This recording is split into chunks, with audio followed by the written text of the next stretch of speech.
Bonjour à tous et bienvenue, je suis Laetitia du blog Ensemble Naturellement. Pour Pousse d'Acacia, je vous propose des défis hebdomadaires. La semaine dernière, je vous invitais à lister les ingrédients d'une journée idéale. Aujourd'hui, je vous invite à reprendre cette liste et à voir sur cette liste quels sont les ingrédients sur lesquels vous avez une influence directe. Sur quels éléments vous pouvez agir. Peut-être que ce n'est pas encore clair pour vous et que vous n'arrivez pas à identifier les éléments sur lesquels vous avez une influence. Pour cela, je vais vous donner un exemple. Donc sur ma liste, j'ai mis que je voulais faire du yoga le matin. Alors, pour mettre ces choses-là en place, ça ne s'est pas fait du jour au lendemain. J'ai dû faire face à quelques freins. Donc je vais vous les énumérer parce que peut-être ça va vous parler, que vous avez les mêmes freins pour mettre ces choses-là en place. Le premier frein était « je ne sais pas faire ». Donc effectivement, je suis formée pour le yoga pour les enfants, mais la pratique pour les enfants est totalement différente. On est beaucoup plus dans le jeu, quelque chose de ludique, dans l'amusement, dans des postures un peu créatives. Pour le yoga, la pratique pour les adultes, on est plus dans des postures avec de la respiration, dans de la concentration, dans de l'étirement. C'est deux pratiques différentes, même si le yoga pour les enfants peut m'aider dans la pratique adulte. Mais je ne sais pas faire du yoga en pratique adulte. Alors c'est vrai que ça a été un frein pour moi et je me suis dit ben non, c'est pas possible. Alors il faut quand même savoir qu'on est dans maintenant un environnement où on nous offre des connaissances de manière assez facile et de manière totalement gratuite. On peut très bien s'inscrire à la bibliothèque.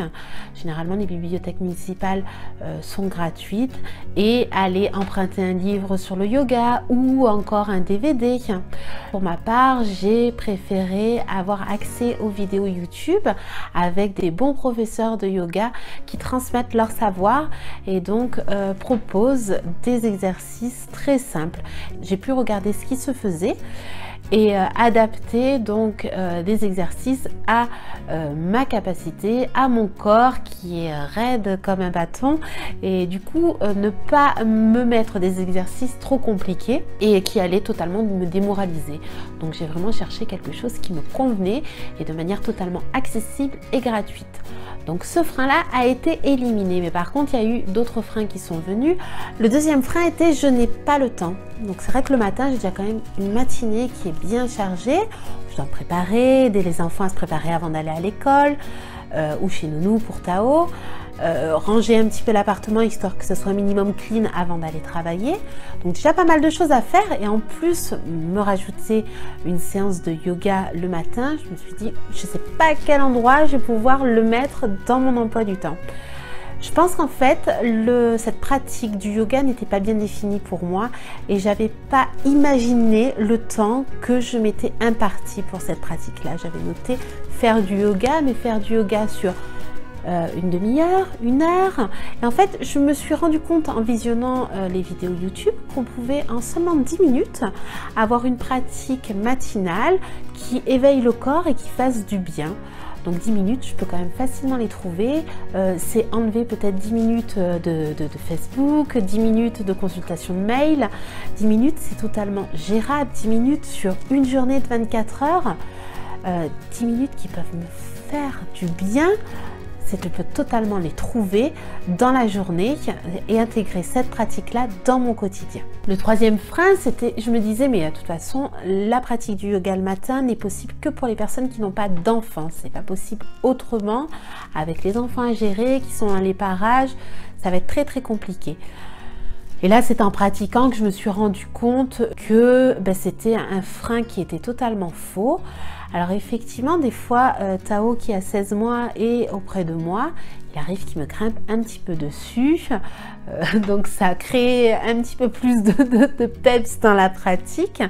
Mais il est dans cette ambiance-là de yoga. Il faut savoir que les petits, que les enfants, ce sont des yogis et qu'ils vont, si on les observe bien, ils vont se mettre en posture du chien tête en bas. Vraiment des postures de yoga qui sont de manière naturelle. Et ils me voient faire ces pratiques-là et ils reproduisent naturellement. Il y a aussi ce moment où je suis dans un état de bien-être et automatiquement ça se répercute sur le reste de la maison. C'est arrivé aussi que mes aînés se réveillent à ce moment-là et ils me disent « Maman, tu nous apprends à faire des salutations au soleil ». Et ce moment de yoga qui était pour moi se transforme en un moment de yoga familial, de bien-être, où ça me remplit, où je remplis leur réservoir affectif, où on apprend des choses et on est tous détendus et c'est un moment très agréable. Un autre frein que j'ai pu avoir, c'était « mais je suis fatiguée ». Tao dort pas encore complètement la nuit, donc je suis réveillée plusieurs fois. Donc il y a des matins où je me réveille, où je suis complètement cassée, où je suis vraiment fatiguée. Je me dis, en plus faire du yoga alors que je suis fracassée, ça va être très compliqué. C'est en pratiquant une nouvelle fois que je me suis rendu compte qu'en fait, faire ces exercices-là me permettait de donner de la vitalité à mon corps, de donner plein d'énergie justement et de surmonter cette nuit qui était pénible et de pouvoir ne pas rester dans un état léthargique toute la journée et de pouvoir avoir un petit peu du feu, de l'énergie pour pouvoir avancer et faire en sorte que cette journée se déroule au mieux. Et puis des freins, il y en aura toujours, il y en aura beaucoup d'autres. Et il y a un moment où il faut poser une première pierre, un premier pas et se lancer, se mettre un petit peu dans l'action. Et c'est ce que j'ai fait, voilà, j'avais envie de faire du yoga, j'étais persuadée que ça allait me faire beaucoup de bien. Et donc voilà, j'avais toutes les conditions avec le temps qui était préparé, enfin qui était un peu vu. Je savais que j'allais avoir une séance de 10 minutes, les exercices que je voulais mettre en place. Du coup, je m'y suis mise, j'ai mis les choses en place, je me suis mise à l'action. Et j'ai pratiqué. L'expérience est le meilleur moyen de voir si les choses sont vraies ou pas. Donc j'ai commencé par faire quelques étirements, puis j'ai intégré des nouvelles choses, donc maintenant j'y ajoute quelques salutations au soleil, puis je termine par une respiration consciente où je dépose l'intention de la journée. Le démarrage, c'était quelque chose que je me forçais à faire les premiers temps, où c'était une routine un petit peu que j'avais listée. Et au fil des semaines, j'ai pu me rendre compte vraiment du bienfait que ça me faisait. Donc quand je parlais tout à l'heure de fatigue, ça me permettait justement de me redonner de l'énergie pour la journée. Et je le ressens vraiment quand je fais les salutations au soleil. Je ressens vraiment le feu, l'énergie en moi et cette vitalité qui me permet d'avancer pour la journée. Et j'ai vraiment ressenti aussi que les journées où je ne prends pas ces 10 minutes, un quart d'heure pour pratiquer le yoga, la journée est totalement différente. Elle n'a pas la même saveur, je traîne des pieds, c'est un petit peu plus compliqué. Alors que des fois je me lève à 5h30 et je pratique le yoga et je suis à fond jusqu'au soir avec énormément de patience, de vitalité. Donc je reste persuadée que c'est un rôle très important dans ma journée idéale.